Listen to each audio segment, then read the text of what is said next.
അമ്മച്ചി റോണി തുറച്ചു നോക്കി. എടാ തിരുമാലി, ഇങ്ങനെയൊക്കെയാണോ നിന്റെ അമ്മച്ചിയെ പറ്റി വിചാരിച്ചു വെച്ചിരിക്കുന്നത്?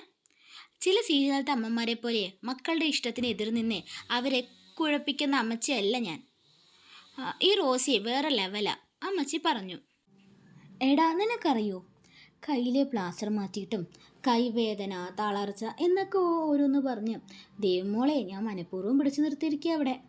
എന്തുകൊണ്ടാണെന്നറിയോ നിനക്ക്? എനിക്ക് അവളെ അത്രയ്ക്ക് ഇഷ്ടാടാ. അങ്ങനെയുള്ള ഞാൻ അവളെ മരുമകളാക്കാൻ ഒരു ചാൻസ് കിട്ടിയാൽ വിട്ടുകളയോ? പിന്നെന്തിനാ അമ്മച്ചി അയാളോട് ഇച്ചാന് പെണ്ണ് നോക്കാൻ പറഞ്ഞേ? എടാ അതില്ലേ, റോയിച്ചിന് ദേവമോളെ ഒരുപാട് ഇഷ്ടമാണ് അവൻ്റെ നോട്ടത്തിൽ നിന്ന് മനസ്സിലായി. എന്നാൽ ദേവമോൾക്കും എൻ്റെ അച്ചായനോട് ആ ഇഷ്ടം ഉണ്ടോ എന്ന് അറിയണ്ടേ? അതറിയാനേ ഞാൻ ദേവമോളുടെ മുമ്പിൽ വെച്ചിട്ട് ഒരു നമ്പർ ഇറക്കിയതാ. എൻ്റെ പൊന്നമ്മച്ചി, ഞാൻ വിചാരിച്ച പോലെയല്ലോ നിങ്ങൾ പൊളിയാണല്ലോ. അല്ല എന്നിട്ട് എന്തായി? റോസി കൊച്ചേ, ദേവുവിനെ എൻ്റെ അച്ചായന് ഇഷ്ടമുണ്ടാ? എടാ ചെക്ക, ദേവമോൾക്കും റോയിച്ചിന് ഇഷ്ടമാണെന്നാ തോന്നുന്നേ. അതില്ലേ, ഞാൻ സേവിയറിനെ ദേവമോളെ കിളിക്കാണ് കേട്ടോ വിളിച്ചത്. റോയിച്ചിനെ പെണ്ണ് നോക്കുന്ന കാര്യം പറഞ്ഞതും ദേവുവിൻ്റെ മുഖമാകെ മാറി. വല്ലാത്തൊരു മൂകതയായിരുന്നു പിന്നീട് അവൾക്ക്. നിനക്കറിയോ, ഉച്ചയ്ക്ക് ഫുഡ് പോലും കഴിച്ചില്ല മോള്. ആണോ അമ്മച്ചി? അപ്പോൾ ഏകദേശം എല്ലാം സെറ്റാണല്ലേ?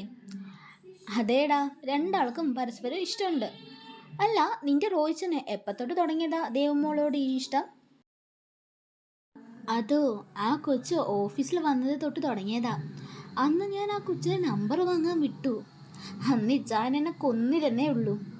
പിന്നെ ഇവിടെ ഹോം നേഴ്സായി വന്നപ്പോഴാ വീണ്ടും കണ്ടേ. പിന്നെ പ്രണയം അസ്ഥിക്ക് പിടിച്ചുപോയി. പിന്നില്ലമ്മച്ചി, ഇച്ചായനെ പ്രണയം സമ്മതിക്കാനേ വല്ലാത്തൊരു മടിയാ. ഇക്കാലത്തൊന്നും ഇച്ചായൻ പറയുമെന്ന് തോന്നുന്നില്ല. എടാ, അതിനവർക്ക് ഒറ്റയ്ക്ക് സംസാരിക്കാൻ ഒരു അവസരം കിട്ടണ്ടേ? ദേവയ്ക്ക് ഏത് സമയവും എൻ്റെ ഒപ്പ. റോയിച്ചനാണെങ്കിൽ ഓഫീസിൽ വന്നാൽ നമ്മളെല്ലാവരും കൂടെ ഉണ്ടാവുമല്ലോ. പിന്നെ എങ്ങനെ അവർക്ക് സ്വസ്ഥമായിട്ടൊന്ന് സംസാരിക്കാനാവുന്നേ?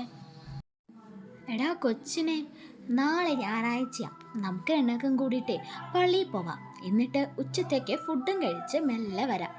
അതുവരെ ദേവമോളും റോയിച്ചനും മാത്രമല്ല ഇവിടെ ഉണ്ടാവൂ. അപ്പോൾ അവർക്ക് കൂടുതൽ സംസാരിക്കാനും അടുക്കാനും ഉള്ള അവസരം കിട്ടും. എൻ്റെ അമ്മച്ചി, നിങ്ങൾ ഫുൾ സെറ്റാണല്ലോ.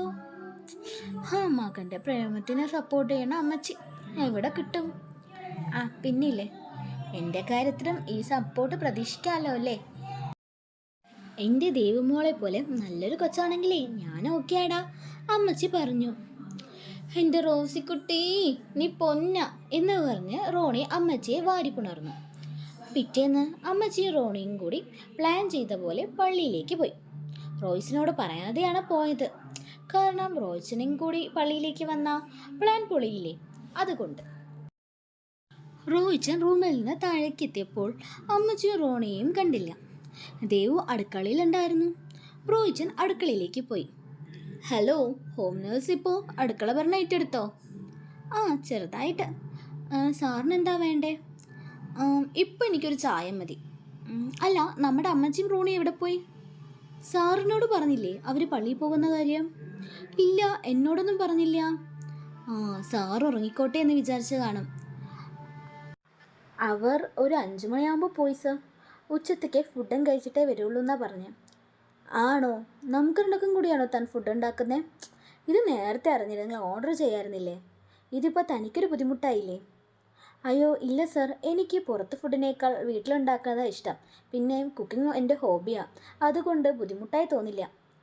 അങ്ങനെയാണെങ്കിൽ തൻ്റെ ഇഷ്ടം. അങ്ങനെ അവരുടെ സംസാരം നീണ്ടു. റോയിച്ചനോട് സംസാരിക്കുമ്പോൾ ദേവുവിന് ചെറിയ നാണമൊക്കെ വരാൻ തുടങ്ങി. എന്താണെന്നറിയില്ല. റോയ്സനാണെങ്കിൽ അവളെ മൊത്തത്തിൽ സ്കാൻ ചെയ്യായിരുന്നു. അവളുടെ വട്ടമുഖം, ഉണ്ടക്കണ്ണുകൾ, കവളിലെ നുണക്കുഴി, ചുണ്ടിൻ്റെ താഴെയുള്ള മറുക്, അതിലേക്കായിരുന്നു അവൻ്റെ ശ്രദ്ധ. ഈശോയെ, പണി പാളുവോ? ഈ കൊച്ചിനോടുള്ള പ്രണയം കൂടിക്കൂടി വരികയാണല്ലോ എന്നോർത്ത് അവൻ അടുക്കളയിൽ നിന്ന് പെട്ടെന്ന് ഹാളിലേക്ക് പോയി. റോയ്ച്ചൻ പോയപ്പോഴാണ് ദേവുവിനും സമാധാനമായത്. കാരണം അവൻ്റെ നോട്ടം താങ്ങാൻ അവൾക്കായില്ല. പരസ്പരം ഇഷ്ടമാണെന്ന് രണ്ടാൾക്കും അറിയാമെങ്കിലും ഒരാൾ മറ്റൊരാൾ പറയട്ടെ എന്ന് വിചാരിച്ച് കാത്തിരിക്കുകയാണ്. അടുക്കളയിൽ നിന്ന് പോയെങ്കിലും ഹാളിലെത്തി അവിടുന്ന് ദേവുവിനെ സൈറ്റടിക്കുകയായിരുന്നു റോയ്ച്ചൻ. ദേവ് നോക്കിയിട്ട് പോലും റോയിച്ചൻ നോട്ടം പിൻവലിച്ചില്ല. എൻ്റെ കൃഷ്ണ, എന്തിനാ സാർ ഇങ്ങനെ എന്നെ നോക്കുന്നേ? സാറിന് എനിക്കുള്ള പോലുള്ള ഇഷ്ടമുണ്ടോ? എനിക്കറിയാം ഞാൻ ആഗ്രഹിക്കാൻ പാടില്ലാത്തതാന്ന്. പക്ഷെ എന്തോ എന്ന് എന്നെ സാറിനോട് അടുപ്പിക്കുക. ദേവ് മനസ്സിലോർത്തു. മഴ നല്ല തകൃതിയായി പെയ്യാൻ തുടങ്ങി. റോയിച്ചന് ചായയുമായി ദേവ് ഹാളിലേക്ക് എത്തി. ചായ കൊടുത്തപ്പോൾ അവരുടെ കണ്ണുകൾ പരസ്പരം ഒന്നുടക്കി. പെട്ടെന്ന് നോട്ടം പിൻവലിച്ച് സിറ്റ് ഔട്ടിലേക്ക് പോയി ദേവു. അത് കണ്ട് റോയിച്ചന് ചെറിയൊരു ചിരി വന്നു. നല്ല തണുത്ത കാറ്റ് വീശുന്നുണ്ടായിരുന്നു. അവൾ കൈനീട്ടി മഴത്തുള്ളികളെ പിടിക്കാൻ തുടങ്ങി. റോയിച്ചനും പിന്നാലെ പോയി മഴ ആസ്വദിക്കാനായി. മഴത്തുള്ളികൾ വീഴുന്നത് കാണാൻ നല്ല ഭംഗിയാണല്ലേ? റോയിച്ചൻ ചോദിച്ചു. അതെ സർ, നല്ല ഭംഗിയാ, ദേവ് മറുപടി പറഞ്ഞു. കുഞ്ഞുനാളിലെ ഞാനും വൈദേഹിയും മഴയത്ത് കളിക്കായിരുന്നു. മഴയത്ത് കളിച്ച് നനഞ്ഞ് കുളിച്ച് ഒരു പരിവായി വീട്ടിൽ കയറുമ്പോൾ അമ്മ ഉമ്മറത്ത് നിൽക്കും വടിയും കൊണ്ട്. തല്ലൊന്നുമില്ല, പക്ഷെ ഒന്ന് താർപ്പിച്ച് നോക്കും. അപ്പോൾ ഞങ്ങളിലെ ഒന്ന് ചിരിച്ചു കാണിക്കും. അതോടെ തീരും അമ്മയുടെ ശകാരം. അന്നൊക്കെ അമ്മ ഒരുപാട് കുഞ്ഞു തോണികൾ ഉണ്ടാക്കി തരായിരുന്നു. അതുപോലെ അച്ഛൻ എനിക്ക് ഇഷ്ടമുള്ള പാട്ട് പാടിത്തരും. മഴയത്ത് അച്ഛൻ്റെ പാട്ട് കേൾക്കാൻ നല്ല രസമായിരുന്നു. രാത്രി അച്ഛൻ്റെയും അമ്മൻ്റെയും ഇടയിൽ തിങ്ങിക്കൂടി ഞാനും അനിയത്തിയും കിടക്കായിരുന്നു. പക്ഷെ ഇന്നിനി അതൊക്കെ ഒരുപാട് മാറിപ്പോയി. ഇന്ന് എൻ്റെ കൂടെ മഴ ആസ്വദിക്കാൻ അച്ഛനോ അമ്മയോ ഇല്ല. വൈദേഹിയെങ്കിലും ഉണ്ടായിരുന്നെങ്കിൽ നന്നായിരുന്നു അല്ലേ സർ? ആഗ്രഹിച്ചാൽ പോലും ഇനി എനിക്ക് ആ കാലം തിരിച്ചു കിട്ടില്ല. നമ്മളൊക്കെ ഇല്ലേ സർ, നഷ്ടപ്പെടുമ്പോഴാണ് പലതിൻ്റെയും വില മനസ്സിലാക്കുക. ദേവകി ഇടറിയ ശബ്ദത്തിൽ പറഞ്ഞു. അവളുടെ കണ്ണ് നിറയുന്നുണ്ടായിരുന്നു അപ്പോഴും. എടോ, താൻ കരയാണോ? റോയിച്ചൻ ചോദിച്ചു. അയ്യോ സോറി സർ, ഞാൻ എന്തൊക്കെയോ പറഞ്ഞ് ഇമോഷണലായിപ്പോയി പെട്ടെന്ന്. ദേവകി കണ്ണ് തുടച്ചുകൊണ്ട് റോയിച്ചനോട് പറഞ്ഞു. ദേവകിയുടെ മനസ്സിൽ സങ്കടത്തിൻ്റെ ഒരു കടൽ തന്നെ ഇരുമുന്നുണ്ടെന്ന് റോയിച്ചന് മനസ്സിലായി.